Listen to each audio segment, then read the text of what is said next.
तो हम फिर से लेकर आ चुके हैं आप लोगों के लिए शाम की सभी ताज़ा और बड़ी खबरें। एक एक कर आपको सारी खबरों की जानकारी देंगे आज देश दुनिया में क्या कुछ हो रहा है। दरअसल दोस्तों, सबसे पहली जो बिग ब्रेकिंग न्यूज़ आ रही है, राहुल गांधी का केंद्र सरकार के ऊपर बड़ा हमला। बोले लोगों के पैसे लूटकर प्रधानमंत्री नरेंद्र मोदी अपने शौक पूरे कर रहे हैं। जी हाँ, इसके बारे में आपको विस्तार से बताएंगे। वहीं पर दोस्तों अगली बिग ब्रेकिंग में हम आपको बताएंगे दोस्तों, योगी सरकार डरे तो बोले फिलहाल हमने नहीं बदले शायरों के नाम, कोई छेड़खानियां कर रहा है। इसके बारे में आपको विस्तार से बताएंगे। वहीं पर दोस्तों अगली बिग ब्रेकिंग में हम आपको बताएंगे दोस्तों, कश्मीर में दिखा एक बार फिर से भगवा आतंक। जी हां दोस्तों, आपको बता दें कि व्यक्ति को घेर कर उससे जबरदस्ती संगी जय श्री राम के नारे लगवा रहे हैं। इसके बारे में आपको विस्तार से बताएंगे। वहीं पर दोस्तों अगली बिग ब्रेकिंग में हम आपको बताएंगे, जी हां दरअसल आपको बता दोस्तों, अखिलेश यादव बोले इस बार सपा की सरकार आएगी, वो भी पूर्ण बहुमत के साथ, भाजपा का सुपड़ा साफ करके छोड़ेंगे। इसके बारे में भी आपको विस्तार से बताएंगे। वहीं पर दोस्तों प्रियंका गांधी ने से लड़की ने पूछा सवाल कि हम आप पर क्यों भरोसा करें, तो प्रियंका गांधी ने कहा कि जो लोग महिलाओं को कमजोर समझते हैं, हम उन महिलाओं को बताएंगे कि वो खुद अपनी लड़ाई खुद लड़ सकती हैं और ज्यादा से ज्यादा राजनीति में आना चाहिए। इसके बारे में भी बताएंगे।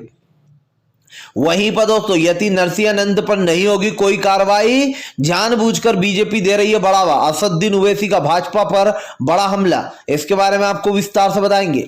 वहीं पर दोस्तों अगली बिग ब्रेकिंग में हम आपको बताएंगे दोस्तों, जी दरअसल आपको बता दोस्तों, मथुरा में प्रधानमंत्री नरेंद्र मोदी का भयंकर विरोध किया लोगों ने। बताएंगे आखिरकार कैसे महिलाएं जो है वो होर्डिंग फाड़ फाड़ कर ले जा रही जलाने के लिए मथुरा में। इसके बारे में भी आपको विस्तार से बताएंगे। वहीं पर दोस्तों अगली बिग ब्रेकिंग में हम आपको बताएंगे दोस्तों, मोदी भक्त सुशांत सिन्हा की हुई फजीयत खुद का, जी हाँ खुद ही सर्वे करवाकर खुद ही फंस गया। इसने सोचा था कि पंजाब में बीजेपी को जीत दिला दूंगा क्योंकि सारे समर्थक मेरे ही होंगे, मेरे फॉलोवर, लेकिन दोस्तों उल्टा पंजाब में कांग्रेस को पूरी बहुमत मिल गई है। इसके बारे में भी आपको विस्तार से बताएंगे।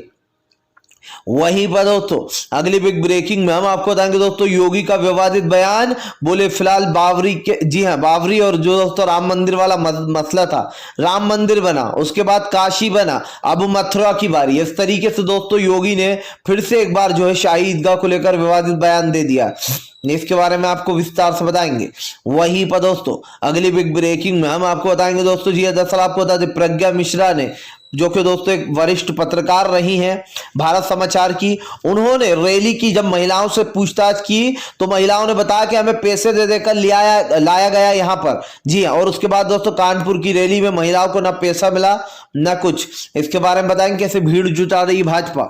वहीं पर दोस्तों अगली बिग ब्रेकिंग में हम आपको बताएंगे दोस्तों, जी दरअसल आपको बता दें, भारतीय जनता पार्टी को दोस्तों एक और लगेगा बड़ा झटका। ममता दीदी ने किया ऐलान, बोले फिलहाल इस बार विधानसभा चुनाव लोकसभा चुनाव में बीजेपी को हरा कर रहेंगे। जी 2024 में होगी हमारी सरकार।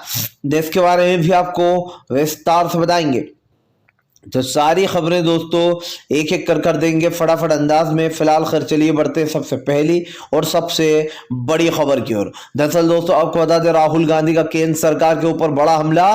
बोले प्रधानमंत्री नरेंद्र मोदी गरीबों का घर खाली कर अपने घर की तिजोरियां भर रहा है। जी हाँ, दरअसल दोस्तों राहुल गांधी का कहना है कि प्रधानमंत्री नरेंद्र मोदी खुद के लिए 12 करोड़ की कार खरीद लेते हैं, लेकिन आम जनता आज भी भुखमरी और गरीबी से जूझ रही है। राहुल ने कहा आज जब देश में जो नौजवान युवा है, जो बेरोजगारी है, उसको खत्म करने के लिए कोई संज्ञान लेना चाहिए, तो ऐसे में प्रधानमंत्री नरेंद्र मोदी के शौक और अमीरियत वाले होते जा रहे हैं।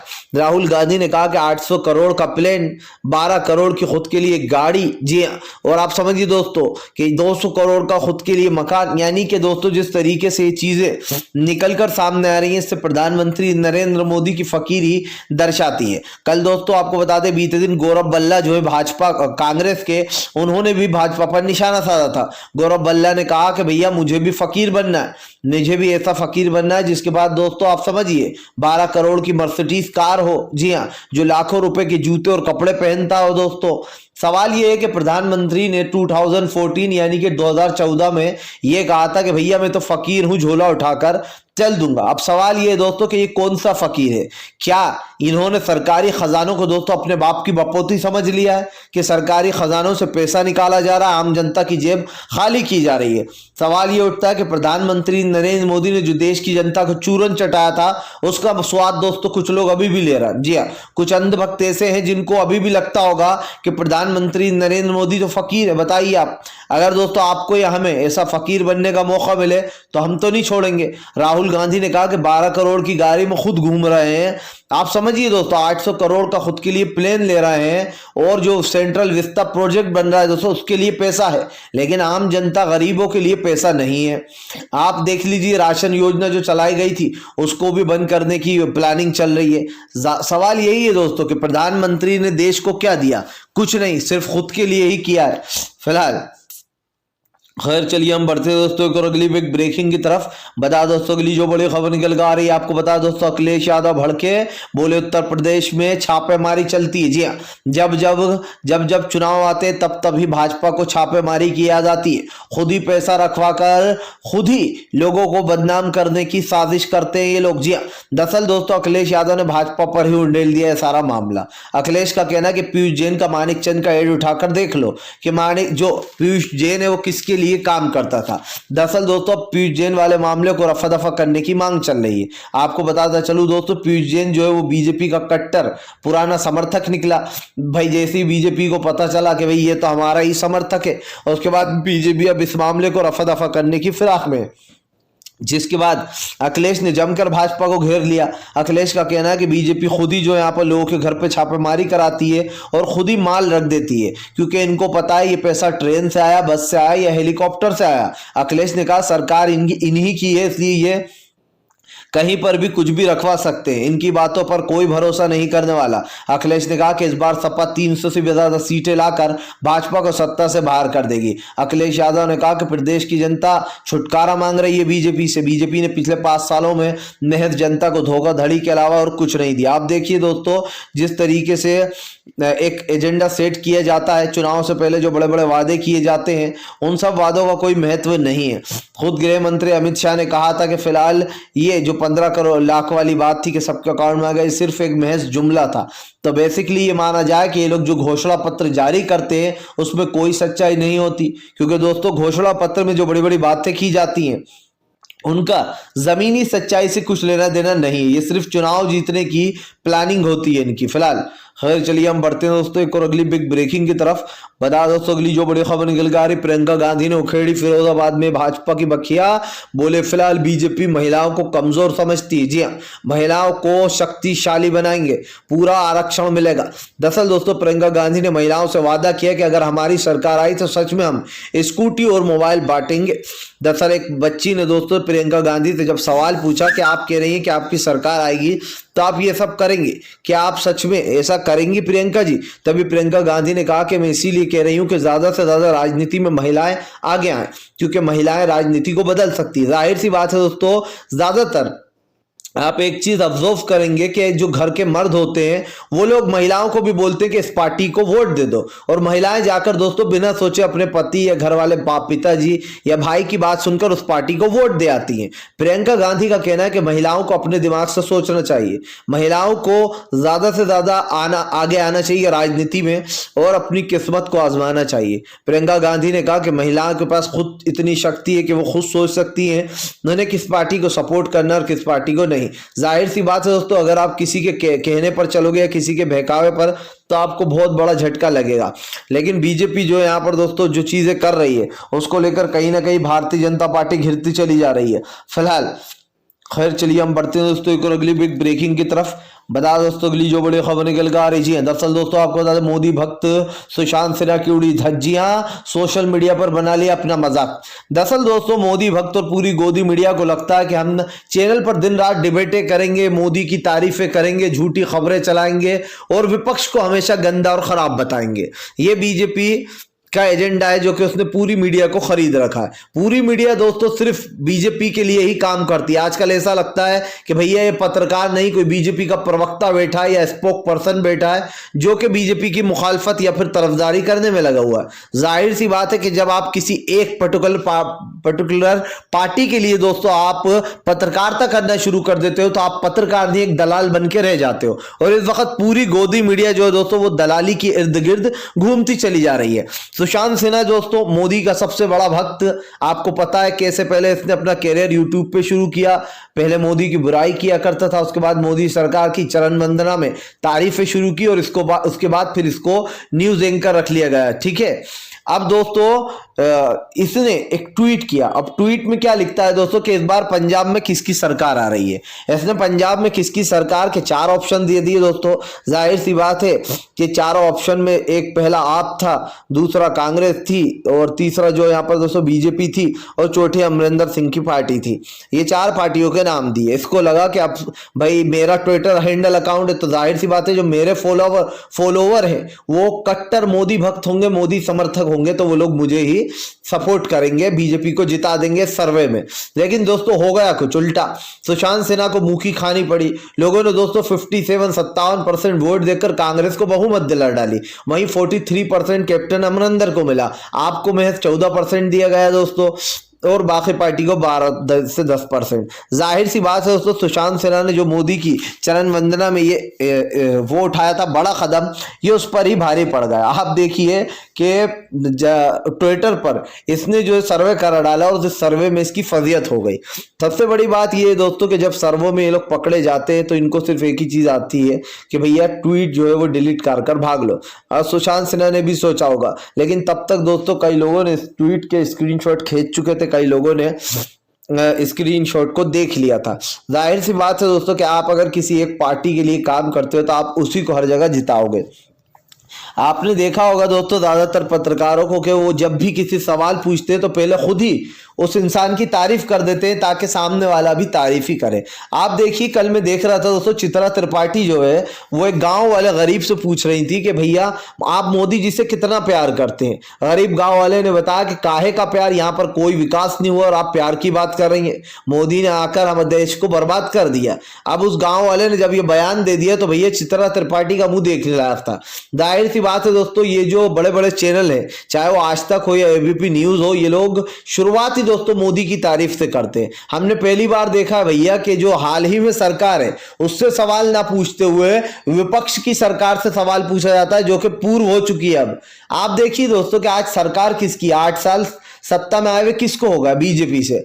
प्रधानमंत्री नरेंद्र मोदी से इस देश की मीडिया को सवाल पूछना चाहिए कि आपके होते हुए देश में लगातार गरीबी, बेरोजगारी और महंगाई बढ़ती चली जा रही है, इस पे आप क्या कर रहे हैं। लेकिन दोस्तों विपक्ष जो हमारा आजकल के पत्रकार है वो उल्टे पैदा हुए लगता है, क्योंकि दोस्तों वो उल्टा पूर्व जो सरकार रह चुकी है कांग्रेस की उससे सवाल पूछते। मैंने पहली बार देखा है कि हालिया सरकार से ना सवाल पूछते हुए जो 8 साल पहले सरकार थी उससे सवाल पूछे जाते हैं। इसी को कहते हैं दोस्तों मोदी भक्ति, कि आप अपनी पत्रकारिता छोड़कर आप दलाली करने लगे, आप एक सरकार के हक में फैसले लेने लगे। क्योंकि रूबी का लियाकत जैसे लोग बस यही सवाल पूछ सकते हैं, कौन सा टॉनिक पीते हैं आप जो आपके अंदर इतनी एनर्जी होती है, बताइए। आप ये पूछना चाहिए कि महंगाई क्यों बढ़ती जा रही है, लेकिन पत्रकार मोदी सरकार की चरण वंदना में सवाल पूछते हैं, पहले ही तय कर लेते हैं कि भैया ये सवाल पूछना हमसे। फिलहाल खैर चलिए हम बढ़ते हैं दोस्तों को अगली पिक ब्रेकिंग की तरफ।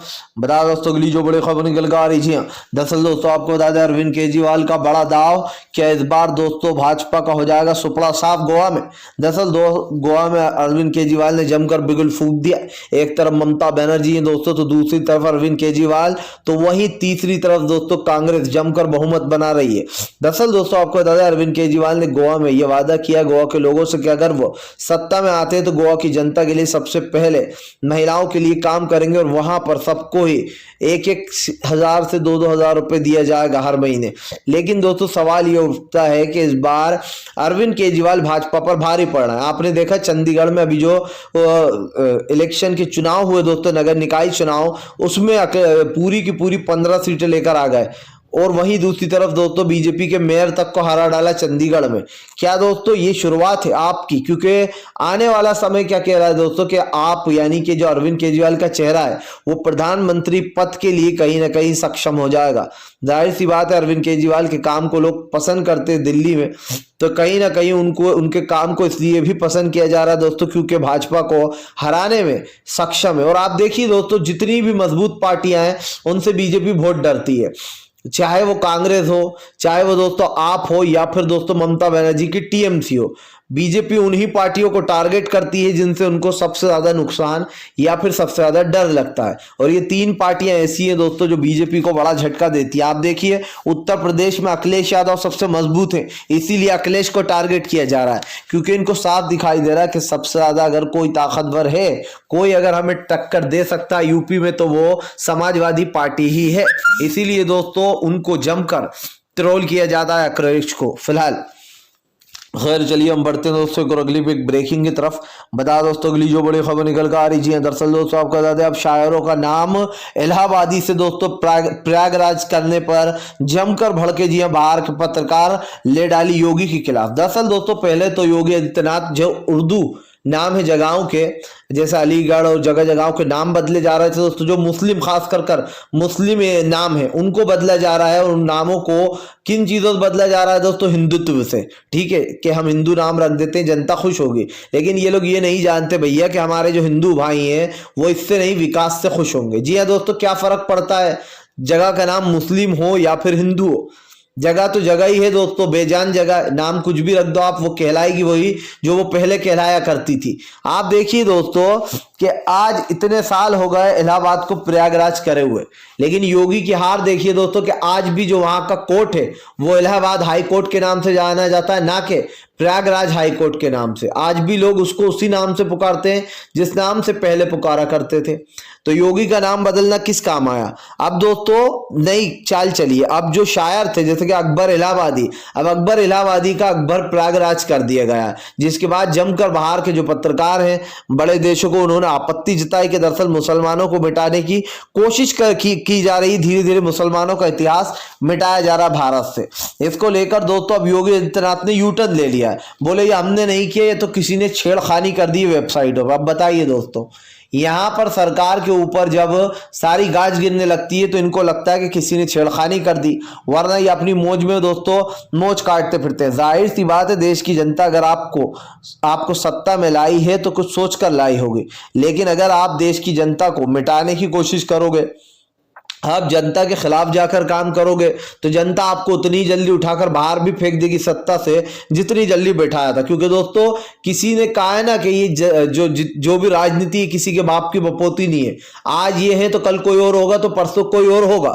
जाहिर सी बात है दोस्तों, प्रधानमंत्री नरेंद्र मोदी हमेशा इस देश के प्रधानमंत्री नहीं रहने वाले, ना ही सीएम योगी उत्तर प्रदेश के सीएम रहने वाले। हमेशा एक ना एक दिन उतरना ही पड़ेगा। जी हाँ, और सत्ता इसी का नाम है दोस्तों कि सत्ता कभी किसी एक की होकर नहीं रहती फिलहाल।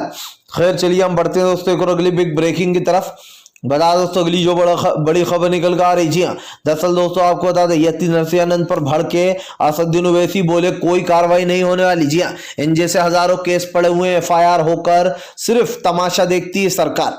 दरअसल दोस्तों जो यति नरसिंहानंद ने मुसलमानों को काटने की बात की, एक विशेष समुदाय को दोस्तों आघात पहुंचाने की बात की, यहां तक कि ये तक कह डाला कि इन मुसलमानों के लिए हथियार उठा लो हाथ में, हम मरेंगे या फिर मारेंगे, इस तरीके की बातें की गई दोस्तों। और एक समुदाय यानी कि मुसलमानों को टारगेट किया गया हरिद्वार में, यह तक कह दिया गया कि अगर यहाँ पर ईद और क्रिश्चियनों का क्रिसमस मनाया गया तो होटलों के कांच तोड़ दिए जाएंगे। अब देखिए इसको कहते हैं दोस्तों भगवा आतंक, जो कि सलमान खुर्शीद ने अपनी किताब पर लिखा था। जो भगवाधारी जो हिंदुत्ववादी लोग जो है दोस्तों वो इसका आतंक फैला रहे थे। हिंदुत्ववादी और हिंदू में क्या फर्क है दोस्तों, ये आपको पता होगा।